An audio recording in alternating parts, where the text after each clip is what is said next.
قل بفضل الله وبرحمته فبذلك فليفرحوا هو خير مما يجمعون.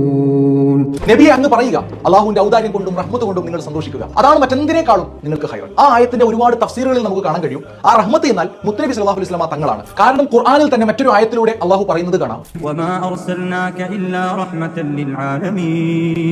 ഈ ലോകത്തിന് റഹ്മത്തായിട്ടല്ലാതെ അങ്ങയെ നാം അയച്ചിട്ടില്ല നബിയെ. അപ്പോൾ അള്ളാഹുവിന്റെ ഏറ്റവും വലിയ റഹ്മത്ത് നബി സല്ലല്ലാഹു അലൈഹി വസല്ലം തങ്ങൾ തന്നെയാണ്. നബി സല്ലല്ലാഹു അലൈഹി വസല്ലം തങ്ങളുടെ പേരിൽ നമ്മൾ അവിടുത്തെ ഉമ്മത്ത് അള്ളാഹു പറഞ്ഞ റഹ്മത്തിൽ എന്നും സന്തോഷിക്കേണ്ടവരാണ്. അതിന് നബിദിനമോ റബീഉൽ അവ്വലോ ആവേണ്ട ആവശ്യമില്ല.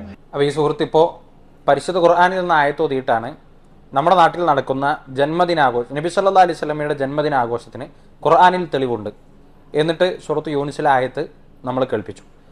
അള്ളാഹുവിൻ്റെ ഔദാര്യവും അവൻ്റെ കാരുണ്യവും അതുകൊണ്ട് നിങ്ങൾ സന്തോഷിക്കുക ഫൽയഫ്റഹു എന്നാണ്. അപ്പോൾ അതുകൊണ്ടുള്ള റഹ്മത്ത് കൊണ്ട് അർത്ഥമാക്കുന്നത് പല തഫ്സീറുകളും അത് മുഹമ്മദ് നബി സല്ലല്ലാഹു അലൈഹി വസല്ലമയാണ് എന്ന് പറഞ്ഞിട്ടുണ്ട്, തർക്കമില്ല.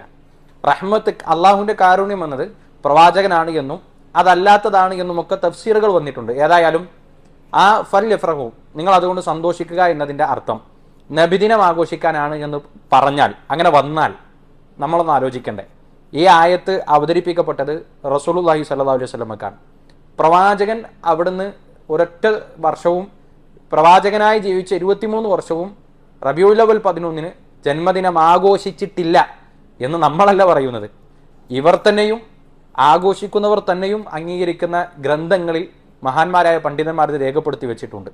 ഹിജറ 300 ശേഷം വന്നതാ എന്നൊരു വളരെ വിഖ്യാതമായൊരു പാട്ട് നമുക്കൊക്കെ ചിലപ്പോൾ അറിയുന്ന പാട്ടായിരിക്കും. താബ മുസ്ലിയാർ എഴുതിയിട്ടുള്ള മൗലൂദ് കഴിക്കൽ മുമ്പ് പതിവില്ലാത്തത് അത് ഹിജറ 300 ശേഷം വന്നതാ. തുടർന്ന് അദ്ദേഹം മൗലൂദിനെ ന്യായീകരിക്കുന്നുണ്ടെങ്കിൽ കൂടെ 300 ശേഷം നമ്മളൊന്ന് ആലോചിച്ച് നോക്കൂ. ഹിജറ 300 ശേഷം അഥവാ പ്രവാചകരും സ്വഹാബികളെ പിന്തുടർന്നു വന്ന താബിയകളും അതിന് ശേഷം വന്ന തബൗത്താബിയകളും കഴിഞ്ഞിട്ട് ഉണ്ടായ ഒരു സംഭവം. കുറച്ചുകൂടെ വ്യക്തതയിൽ പറഞ്ഞാൽ ഫാത്തിമിയാക്കൾ എന്ന ഷിയാക്കൾ തുടങ്ങി വെച്ച പ്രവാചകൻ സ്വല്ലല്ലാഹു അലൈഹി വസല്ലമയുടെ പ്രിയപത്നി ആയിഷ റളിയല്ലാഹു അൻഹയെ അടക്കം ചീത്ത പറയുന്ന, അവരെ ലഅനത്ത് ചൊല്ലുന്ന ഷിയാക്കൾ തുടങ്ങി വെച്ചൊരാഘോഷം ഇസ്ലാമിലേക്ക് വന്ന് അത് ആഘോഷിക്കാൻ 300 വർഷങ്ങൾക്ക് അല്ലെങ്കിൽ 600 വർഷങ്ങൾക്ക് മുമ്പ് പ്രവാചകൻ സ്വല്ലല്ലാഹു അലൈഹി വസല്ലം അവതരിപ്പിക്കപ്പെട്ട ആയത്ത് തെളിവായിരുന്നു എന്ന് പറയുന്നത് എത്ര ഗുരുതരമായ തെറ്റാണ്. ഈ ആയത്ത് വിശദീകരിച്ചുകൊണ്ട് പ്രവാചകനാണ് എന്ന് പറഞ്ഞ ഒരൊറ്റ മുഫസ്സിറും അവലംബയോഗ്യരായ പൗരാണികരായ മുൻഗാമികളായ ഒരൊറ്റ മുഫസ്സിറുകളും ഇത് നബിദിനാഘോഷത്തിനുള്ള തെളിവാണ് എന്ന് പറഞ്ഞിട്ടില്ല. നമ്മൾ അവലംബിക്കുന്ന ഷാഫി മദ്ഹബ് അവലംബിക്കുന്ന ഏതെങ്കിലും പണ്ഡിതന്മാർ അവരുടെ ഗ്രന്ഥങ്ങളിൽ ഇമാം നബവി റഹിമഹുള്ളയോ അതുപോലെ തന്നെ മുൻഗാമികളായ പണ്ഡിതന്മാരോ മൗലിദുൻ നബവി അല്ലെങ്കിൽ ഇഹ്തിഫാലുൽ മൗലിദുൻ നബവി പ്രവാചകൻ സ്വല്ലല്ലാഹു അലൈഹി വസല്ലമയുടെ ജന്മദിനാഘോഷം എന്നൊരു ചർച്ചാ വിഷയം തന്നെ ആക്കിയിട്ടില്ല. അപ്പോഴാണ് നമ്മൾ പറയുന്നത് പരിശുദ്ധ ഖുർആനിലെ ഒരു ആയത്ത് തെളിവുണ്ട് എന്ന് പറഞ്ഞുകൊണ്ട് ഉദ്ധരിക്കുന്നത്. എത്രമാത്രം ഗുരുതരമായ ആരോപണമാണ് നമ്മൾ ഉന്നയിക്കുന്നത്. റസൂലുള്ളാഹി സ്വല്ലല്ലാഹു അലൈഹി വസല്ലമയെ നമ്മൾ സ്നേഹിക്കണം.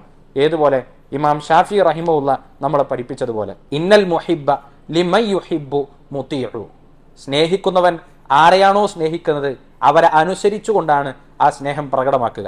സഹോദരങ്ങളെ, നമ്മൾ അള്ളാഹുവിൻ്റെ റസൂൽ സ്വല്ലല്ലാഹു അലൈഹി വസല്ലമയെ അദ്ദേഹത്തിൻ്റെ സുന്നത്തുകൾ അനുധാവനം ചെയ്ത് അധ്യാപനങ്ങളെ ജീവിതത്തിലെ പരമാവധി രഹസ്യവും പരസ്യവും പുലർത്തി പ്രവാചകനെ സ്നേഹിക്കുക. നമ്മളെക്കാളേറെ പ്രവാചകനെ സ്നേഹിക്കാതെ നമ്മുടെ ഈമാൻ പൂർത്തിയാവില്ല എന്ന് നമ്മൾ മനസ്സിലാക്കുക. പടച്ചവൻ റഹ്മാനായ റബ്ബ് അനുഗ്രഹിക്കട്ടെ.